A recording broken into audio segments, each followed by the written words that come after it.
Hello, my name is Landon Warder. I am a master's candidate at the University of Prince Edward Island and a member of the Canadian Dairy Network for Antimicrobial Stewardship and Resistance.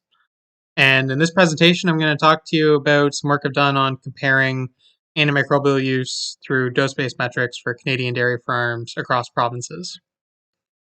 I think it's pretty well established in the One Health antimicrobial stewardship community at this point that antimicrobial use in any food production system drives antimicrobial resistance, and the real worry is whether those resistant pathogens can enter into humans, particularly through foodborne illnesses.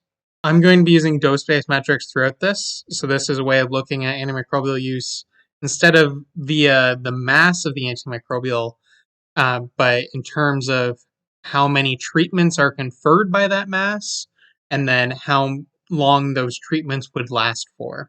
I'll get into some more specifics of that shortly, but when I say dose-based metrics, I'm just talking about measuring the amount of antimicrobial used based on its actual therapeutic potential rather than the mass of it. There have been a lot of efforts to improve stewardship on Canadian dairy farms, and part of this work is just going to be looking at what role regional differences play um, in those stewardship practices. So this study is comprised of 94 farms across Canada. These are all part of the CADNet ACER project. So 14 of them are from the Fraser Valley in British Columbia, 30 are from Calgary Southeast in Alberta, 30 from London Middlesex in Ontario, and 20 through a good swath of Nova Scotia. For all these farms, antimicrobial use was measured through a garbage can audit and 2 pharmacy inventories. So what would happen is a tech or a grad student would come to a farm, they would leave a garbage can and instruct everyone on the farm to throw any used medications that are ready to be tossed out. They just toss them into the specific garbage can, and then they'd come back 6 months later and count everything in the garbage can. And then at each visit, they would count all of the drugs in the farm's pharmacy. Um, and I have another presentation in this conference to actually go through how all the math is done for this, but through that we can determine dose-based metrics. The intention was to leave these garbage cans for about 6 months, but this was in 2020, so there were COVID-related delays.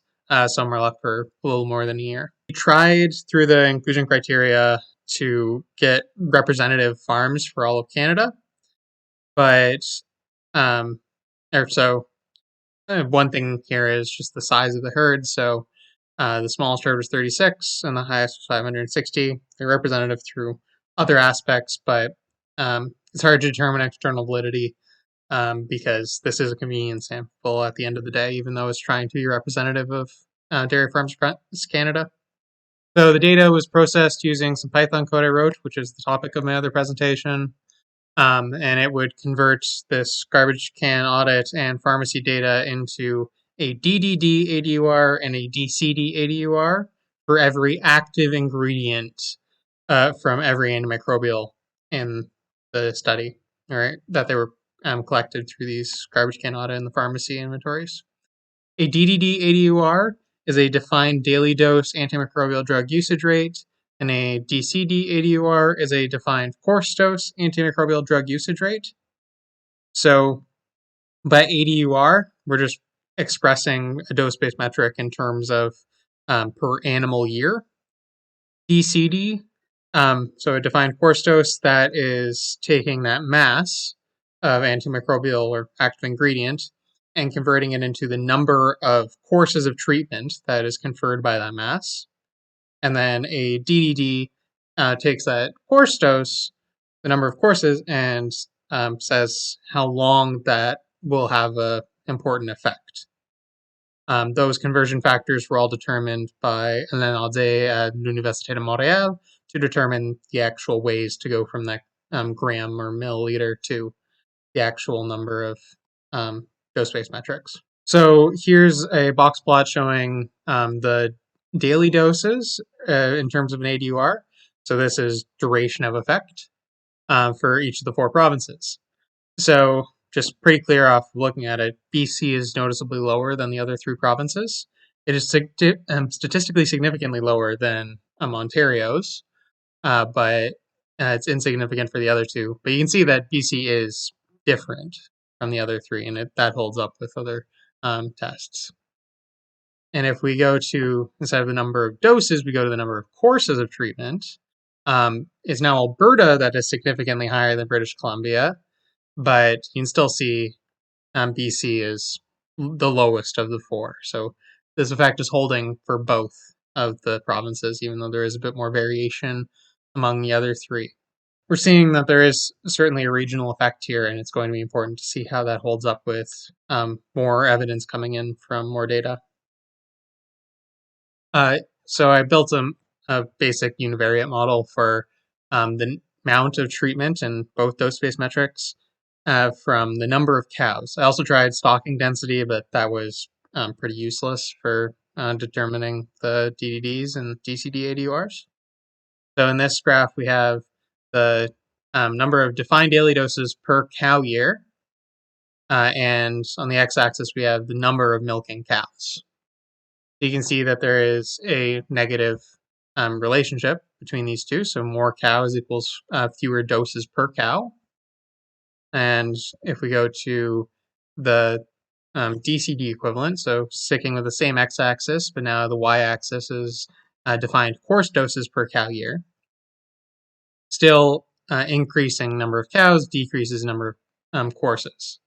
There's a basic polynomial transformation on both of these, but I think that's beyond the scope. So this could be a result of the bigger farms having more resources to put towards proper management, maybe having more dedicated people on the farm at all times to manage, probably having newer facilities to accommodate these large herd sizes, to actually make sure that cattle can be separated properly and that they're housed with adequate spacing. But again, stocking density was an issue, so I'm imagining it has more to do with procedural stuff and just physical capacities. But it also could be an artifact of larger herds getting a better chance to give an accurate amount for the garbage can audit, since they have a higher turnover of drugs.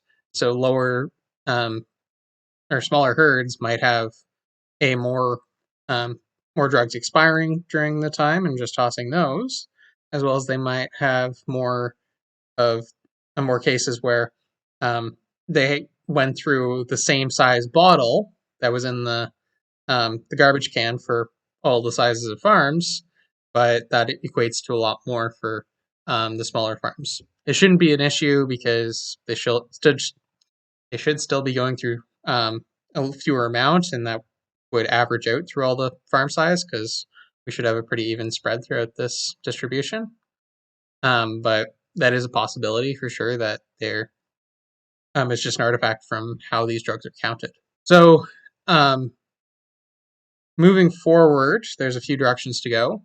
So with those univariate models I showed before, I did them with a 2-level model, and it was showing that most of the variation was coming at the herd level rather than the farm level. So it's going to be important to look at the individual factors that go into these choices around antimicrobial use on farm to see what is driving those and seeing how that affects the actual amount of usage, rather than just the big picture, because it seems like this is really an individual choice kind of problem that needs to be solved. And then moving forward, the CADNet ADUR project, we're going to be moving towards using veterinary dispensing records instead of these garbage can audits.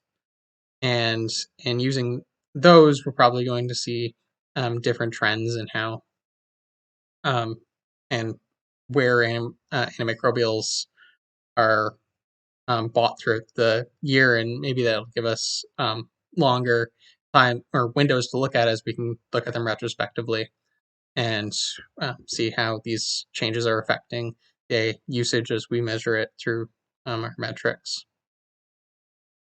So that's it for this presentation. Thank you very much for watching. I'd like to extend my thanks to everyone working with CADNet ADUR, all the techs and grad students in the fields, and all the professors guiding the way. Thank you for watching and paying attention. Hope you have a good conference. Goodbye.